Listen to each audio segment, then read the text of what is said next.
ধেয়ে আসছে শক্তিশালী ঘূর্ণিঝড় সিতরাং। বাংলাদেশের ইতিহাসে ঘটে যাওয়া সবচেয়ে বড় প্রাকৃতিক দুর্যোগ সিডর ও আইলার চেয়েও ভয়ঙ্কর হতে পারে এই ঘূর্ণিঝড়টি। নতুন এই ঘূর্ণিঝড়ের গতি হতে পারে ঘন্টায় 150 থেকে 200 কিলোমিটার। তবে এই গতিবেগ আরও বাড়তে পারে, ফলে লণ্ডভণ্ড হয়ে যেতে পারে বাংলাদেশ ও ভারতের উপকূলীয় অঞ্চল। এরই মধ্যে বঙ্গোপসাগরে লঘুচাপের সৃষ্টি হয়েছে। সপ্তাহের মাঝামাঝি সময়ে তা ঘূর্ণিঝড়ে পরিণত হতে পারে। বিস্তারিত জানাচ্ছেন সুরুজ আহমেদ। আন্দামান সাগর ও দক্ষিণ পূর্ব বঙ্গোপসাগরে এরই মধ্যে সৃষ্টি হয়েছে লঘুচাপের। রোববারের মধ্যে তার নিম্নচাপ ও আগামী মঙ্গলবারের মধ্যে ঘূর্ণিঝড়ে পরিণত হয়ে এটি উপকূলে আঘাত হানতে পারে। আসন্ন এই ঘূর্ণিঝড়ের নাম দেওয়া হয়েছে সিতরাং। এটি থাইল্যান্ডের দেয়া নাম। মার্কিন নৌবাহিনীর জয়েন্ট টাইফুন ওয়ার্নিং সেন্টার সম্ভাব্য এই ঝড়টির নাম দিয়েছে ইনভেস্ট 92V। তাদের তথ্যমতে আন্দামান ও নিকোবর সমুদ্র এলাকায় সৃষ্ট নিম্নচাপটি আরও শক্তিশালী হচ্ছে। কেন্দ্রে বাতাসের গতিবেগ ঘন্টায় সর্বোচ্চ 22 থেকে 28 কিলোমিটার পর্যন্ত উঠছে। এটি ঘন্টায় 63 কিলোমিটার পর্যন্ত উঠলে এটি ঘূর্ণিঝড় সিতরাংয়ে রূপ নেবে।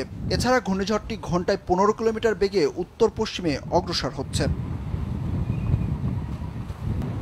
গত বুধবার যুক্তরাষ্ট্রের আবহাওয়া পূর্বাভাস মডেল গ্লোবাল ফোরকাস্ট সিস্টেম এক পূর্বাভাসে জানায়, বঙ্গোপসাগরে সৃষ্ট লঘুচাপটি আগামী 21 অক্টোবরের মধ্যে নিম্নচাপে রূপ নিতে পারে, যেটি 22 থেকে 23 অক্টোবরের মধ্যে ঘূর্ণিঝড়ের শক্তি অর্জনের প্রবল আশঙ্কা রয়েছে এবং 25 অক্টোবরের মধ্যে উপকূলে আঘাত হানতে পারে।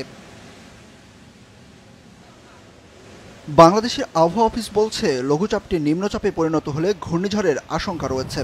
যদি নিম্নচাপটি ঘূর্ণিঝড় সিতরাংয়ে পরিণত হয় তাহলে উপকূলীয় অঞ্চলে ব্যাপক ক্ষয়ক্ষতির আশঙ্কা রয়েছে। একটা ঘূর্ণিঝড়ের যে বাতাস থাকে সেই বাতাসের প্রভাব হতে পারে, তার সাথে সংশ্লিষ্ট বৃষ্টিপাত হতে পারে। আর যদি উপকূলের দিকে এগিয়ে আসে, বাংলাদেশ উপকূলের দিকে একেবারে এগিয়ে আসে, সেই সময়ে আমাদের এই অঞ্চলে নরমালি ঘূর্ণিঝড়ের সাথে জলোচ্ছ্বাস হয়। এই তিনটি প্রধান ফেনোমেনা আবহাওয়াগত। এই তিনটির কারণে যে সকল ক্ষতি হওয়ার সম্ভাবনা থাকে সেই সকল ক্ষয়ক্ষতিগুলো কিন্তু অতীতে আমরা দেখেছি এরকম হয়ে থাকে।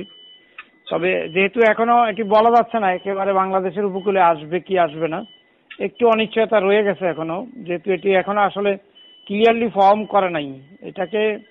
এটা যদি নিম্নচাপে পরিণত হয় তখন এটিকে খুব ওয়েল ডিফাইন্ড অর্গানাইজেশন হিসেবে অবজেক্ট হিসেবে এটাকে কিন্তু চিহ্নিত করা যাবে এবং তখন কিন্তু তার গতিপথ এবং তার কোন উপকূলে এটি আঘাত আনবে সেই বিষয়টা কিন্তু নির্ধারিত হবে।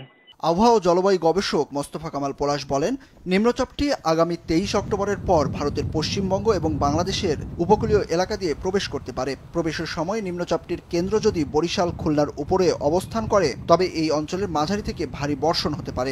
সেই সঙ্গে আগামী 24 অক্টোবর যেহেতু অমাবস্যা, সেই কারণে উপকূলীয় অঞ্চলে স্বাভাবিকের চেয়ে বেশি উচ্চতার জলোচ্ছ্বাস হতে পারে। উপকূলীয় অঞ্চলে এই সময় 5 থেকে 8 ফুট উচ্চতার জলোচ্ছ্বাস দেখা যেতে পারে। সম্ভাব্য ঘূর্ণিঝড়টির প্রভাবে আগামী রোববার থেকে বরিশাল ও খুলনা বিভাগের উপকূলীয় জেলায় হালকা থেকে মাঝারি বৃষ্টির আশঙ্কা রয়েছে। তবে ঘূর্ণিঝড়টির প্রভাবে মূল বৃষ্টিপাত শুরু হতে পারে সোমবার থেকে এবং তা চলবে আগামী বুধবার পর্যন্ত। আর ঘূর্ণিঝড়টি পূর্ণ শক্তি নিয়ে আঘাত হানলে আরও একবার লণ্ডভণ্ড হয়ে যেতে পারে উপকূলীয় অঞ্চল। সুরুজ আহমেদ, দেশ টিভি।